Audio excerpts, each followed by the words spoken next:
गीता के माता पिता मोहन और सरला कई दिनों बाद अपनी बेटी से मिलने आए थे। आज सब लोग एक साथ बैठकर रात का खाना खाने वाले थे। सब लोग खाने के लिए बैठे थे। रसोई से छोटी बहू नीलम अपने हाथों से थाली सजा कर ला रही थी। उसके चेहरे पर हल्की सी मुस्कान थी, लेकिन आंखों में कुछ और ही चल रहा था। वो एक खास थाली गीता के सामने रखती है। उसी समय दरवाजे के पास खड़ा भोला सब देख रहा होता है। उसके चेहरे पर शक साफ दिखाई दे रहा था। जैसे ही नीलम पीछे हटती है, मालिक, एक बात कहनी थी। सबकी नजरें उसकी तरफ मुड़ जाती हैं। क्या बात है भोला? मालिक, ये जो छोटी बहू ने बड़ी बहू के सामने थाली रखी है, इसमें मुझे कुछ गड़बड़ लग रही है। कुछ दिनों से मैं देख रहा हूँ छोटी बहू खाने के साथ कुछ ऐसा करती है जो ठीक नहीं लगता। पूरा माहौल एकदम शांत हो जाता है। चुप, तुम एक नौकर हो, तुम्हारी हिम्मत कैसे हुई मुझ पर इल्जाम लगाने की? छोटी बहू, मैं झूठ नहीं बोल रहा। अगर मैं गलत हूँ तो आप ही ये खाना खा लीजिए।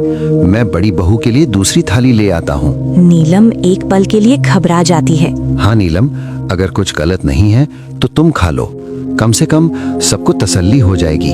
नहीं, वो मैं अभी भूखी नहीं हूँ। कोई बात नहीं छोटी बहू, थोड़ा सा ही खा लीजिए। मैंने कहा ना, मुझे भूख नहीं है। नीलम, बात घुमाओ मत, सीधा सीधा खा लो। नीलम पसीना पसीना होने लगती है। अगर कुछ नहीं है तो डर कैसा? छोटी बहू, खा लीजिए। नीलम, ये आखिरी बार कह रहा हूँ, खाओ इसे। नीलम के हाथ कांपने लगते हैं। वो पीछे हटती है। नहीं, मैं ये नहीं खा सकती। क्यों? क्या दिक्कत है? कुछ पल का सन्नाटा, फिर अचानक नीलम के मुंह से निकल जाता है, क्योंकि इसमें जहर है। जैसे ही ये शब्द निकलते हैं, पूरा घर सन रह जाता है। सरला हैरानी और दर्द में, नीलम, ये क्या कह रही है तू?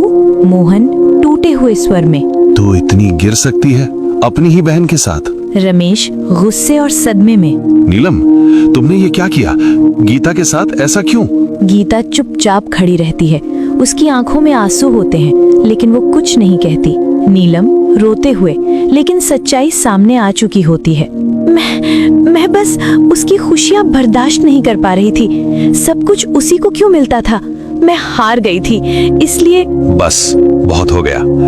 जिस घर में बहू बनकर आई, उसी घर को बर्बाद करने चली थी तू। नीलम रोती हुई वहीं बैठ जाती है। उसकी सारी चालें अब उसी पर भारी पड़ चुकी थीं। रमेश धीरे धीरे गीता के पास आता है। गीता, मैंने तुम्हें समझा ही नहीं। मैंने तुम्हारे साथ बहुत गलत किया। गीता आंसू पोंछते हुए धीरे से कहती है, गलती हर किसी से होती है, लेकिन उसे मान लेना ही सबसे बड़ी बात होती है। भोला और मीना एक तरफ खड़े होते हैं। उनके चेहरे पर संतोष होता है कि उन्होंने सही समय पर सच सामने ला दिया। सच चाहे जितना भी छुपाओ, एक दिन सामने आ ही जाता है। उस दिन के बाद हवेली में सब कुछ बदल गया। नीलम की जलन और बुराई का अंत हो गया और गीता की सच्चाई और अच्छाई की जीत हुई। समय के साथ घर में फिर से खुशियां लौट आईं और सबको